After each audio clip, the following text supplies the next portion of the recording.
que os Estados Unidos classificaram as facções criminosas Comando Vermelho e Primeiro Comando da Capital como organizações terroristas, você já deve saber. Afinal, a notícia estampou as capas dos principais jornais do país nessa semana. Agora, o que a gente precisa saber é: o que isso muda na prática? Quais são os impactos no Brasil? E por que as facções criminosas não são classificadas como terroristas pelo Estado brasileiro? Para isso, a gente vai precisar voltar um pouco e entender o que são as facções e por que elas são diferentes dos grupos terroristas.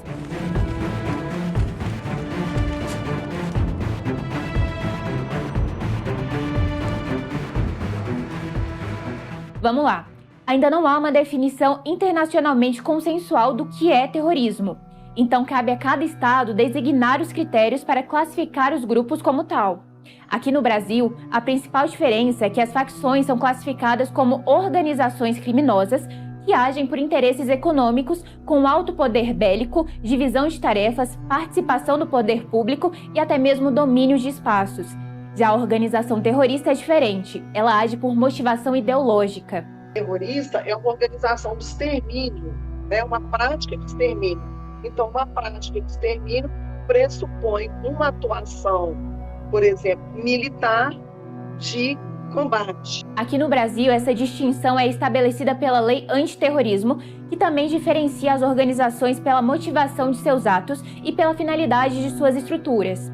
Então, para a legislação brasileira, o terrorismo é praticado por atos motivados por razões de xenofobia, discriminação ou preconceito de raça, cor, etnia ou religião. E para que um grupo seja enquadrado nessa categoria, a motivação deve ser provocar o terror social ou generalizado, expondo pessoas, patrimônios ou paz pública ao risco. Já as facções são enquadradas como organizações criminosas porque atuam em prol da obtenção de lucro. E é por isso que o governo federal argumenta que facções brasileiras não podem ser classificadas como terroristas porque as ações do PCC ou Comando Vermelho não possuem fundamentação religiosa ou de ódio, mas sim operacional.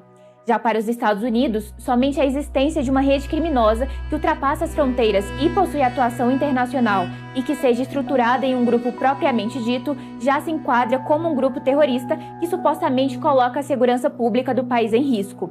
Agora que a gente já sabe do que se trata cada um dos grupos, podemos voltar às perguntas lá do início do vídeo. O que muda agora com essa nova determinação?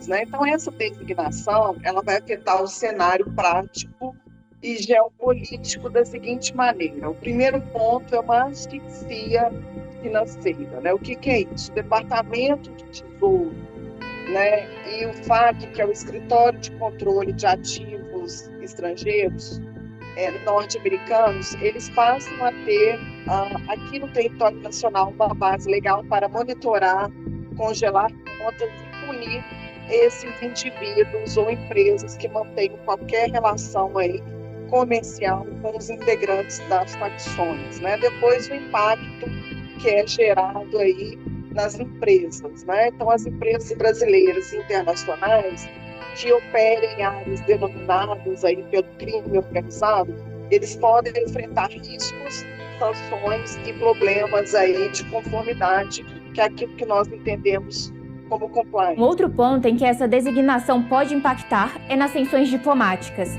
No início de maio, o presidente Lula se encontrou com o presidente norte-americano Donald Trump e um dos temas do encontro foi justamente que as facções não fossem classificadas como terroristas. A classificação aumenta o grau de intervencionismo que os Estados Unidos pode ter na política brasileira, tá? Porque uma vez que essas organizações são consideradas terroristas, elas saem no governo dos Estados Unidos de um âmbito policial de ação e vão para um âmbito de inteligência, vão para o Pentágono, vão para a CIA.